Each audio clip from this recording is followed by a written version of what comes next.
Okay, before I actually start the book review, I want to discuss some stories having to do with me actually listening to this audiobook.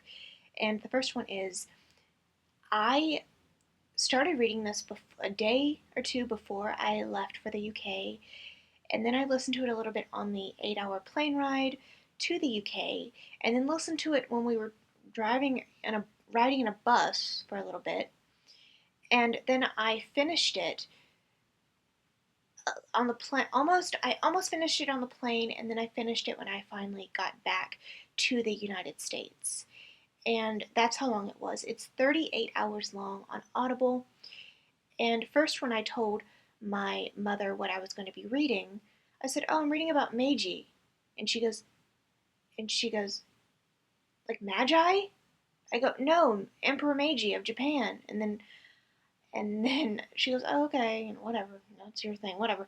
And then when I got back, we were on the plane, or about to get on the plane to go home from the UK, I explained what I was going to do for the 10-hour flight. I said, I'm probably going to sleep, and then I'm going to read my audiobook about Emperor Meiji. It's a biography about Emperor Meiji. And she goes, "Oh, that would put me right to sleep." But I did not feel that way. It was pretty good. It was just long, and I did have to speed it up a little bit. But it is long, and there were a lot of cool things I did not know about Emperor Meiji and this time period. So here is the book review.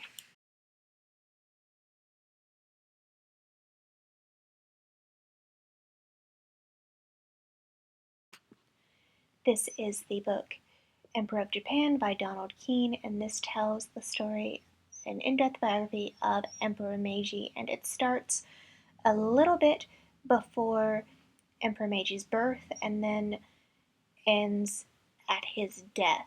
And it goes into a little bit of detail about the rule of Meiji's father, Emperor Kome, who was really against the Americans coming in and against Western influence. But Emperor Meiji really opened up the country and really liked Western influence and did a lot of Western things at his court. And there were a few things that I found really interesting about Emperor Meiji in this book. The first is that he met President Ulysses Grant, who is our US president, and I did not realize that they met or even corresponded, let alone met. I did not realize that he met the US president, and the first lady. I thought they were kind of still closed off by this point. And then he did also meet Nikolai II, Nicholas II of Russia, when he was Tsarevich during Nikolai's tour around Asia, and he met him after the horrific Otsu incident, where Nicholas II was attacked by one by a policeman.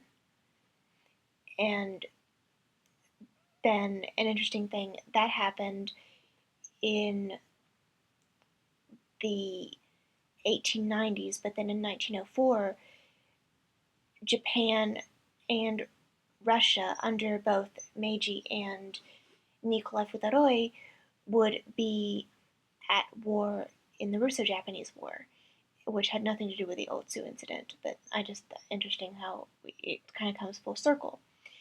And it talks about Japan in the Russo-Japanese War, which Japan won, by the way. Russia thought that it would be a quick victory, and these Japanese, this third-rate island nation, and Russia gets their asses handed to them.